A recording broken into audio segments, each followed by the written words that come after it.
Hello, आप सबका मेरे चैनल स्पीडिंग ला ज्ञान में स्वागत और अभिनंदन है। मैं आज आपको एक इम्पॉर्टेंट प्रॉब्लम जो एविडेंस एक्ट की है बताने जा रही हूँ। अगर आपको इसका उत्तर पता है तो इनबॉक्स में जाकर टाइप करिए और नहीं पता है तो मेरी पूरी वीडियो वॉच कर लीजिए। क्या है प्रॉब्लम? तो कहता है कि क ख की हत्या की संस्कृत अपनी पत्नी से करता है। क्या कह रहा? ख की हत्या की संस्कृत अपनी पत्नी से करता है जब क पर ख की हत्या का मुकदमा चलता है। क्या कह रहा है? जब क पर ख की हत्या का मुकदमा चलता है तब उसकी पत्नी क के विरुद्ध यह संस्कृत का साक्ष्य प्रस्तुत करती है कि क की यह संस्कृति क्या सुसंगत और साक्ष्य में ग्राह्य है। क्या कह रहा है कि क ख की हत्या की संस्कृत अपनी पत्नी से करता है। जब क पर ख की हत्या का मुकदमा चलता है तब उसकी पत्नी क के विरुद्ध संस्कृत का साक्ष्य प्रस्तुत करती है। क्या क की यह संस्कृति साक्ष्य में सुसंगत और क्या क की यह संस्कृति सुसंगत और साक्ष्य में ग्राह्य है? प्रस्तुत समस्या साक्ष्य अधिनियम की धारा 122 के उपबंधों पर आधारित है। धारा 122 में विवाहित स्थिति के दौरान पति पत्नी एक दूसरे को दी गई संस्कृति के प्रकटन से संरक्षित है। क्या कह रहा है? प्रस्तुत समस्या 122 के उपबंधों से संबंधित है। धारा 122 विवाहित स्थिति के दौरान पति पत्नी का एक दूसरे को की गई संस्कृति प्रकटन से संरक्षित है। धारा 122 के अनुसार जब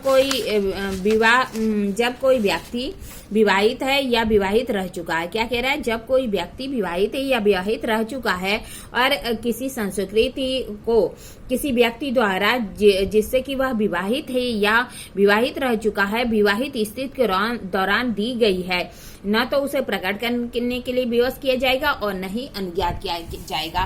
क्या कह रहा है कि अगर कोई व्यक्ति विवाहित है या रह चुका है और संस्कृत को किसी व्यक्ति को जिससे वह विवाहित है या विवाहित रह चुका है देता है, उस दौरान देता है विवाहित स्थिति के दौरान, तो न तो उसे प्रकट करने के लिए विवश किया जाएगा और न ही अनुज्ञात किया जाएगा। प्रस्तुत समस्या में क अपनी पत्नी से ख की हत्या की संस्कृत करता है। यहाँ पर जहाँ तक संस्कृत का प्रश्न है तो वह संस्कृत सुसंगत है, क्योंकि संस्कृत अपने हित के विरुद्ध होती है और धारा 5 में वर्णित है कि 6 से लेकर 55 में तक की परिधि में जो तत्व आते हैं वह सुसंगत है। चूंकि संस्कृति भी इसी परिधि में आती है, इसलिए क के द्वारा की गई उसकी पत्नी से की गई संस्कृत सुसंगत होती है।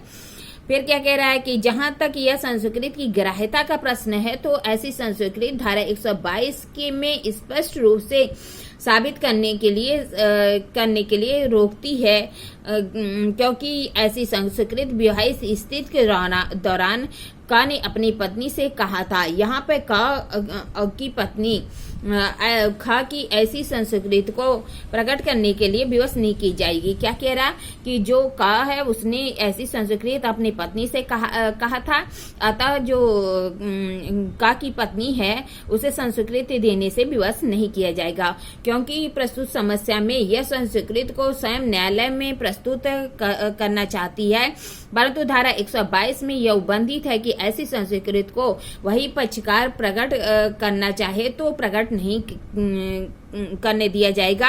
अर्थात जो धारा 122 है यह प्रकट करने से ऐसी संस्कृति को रोकती है और उसे प्रकट करने के लिए विवश नहीं किया जाएगा।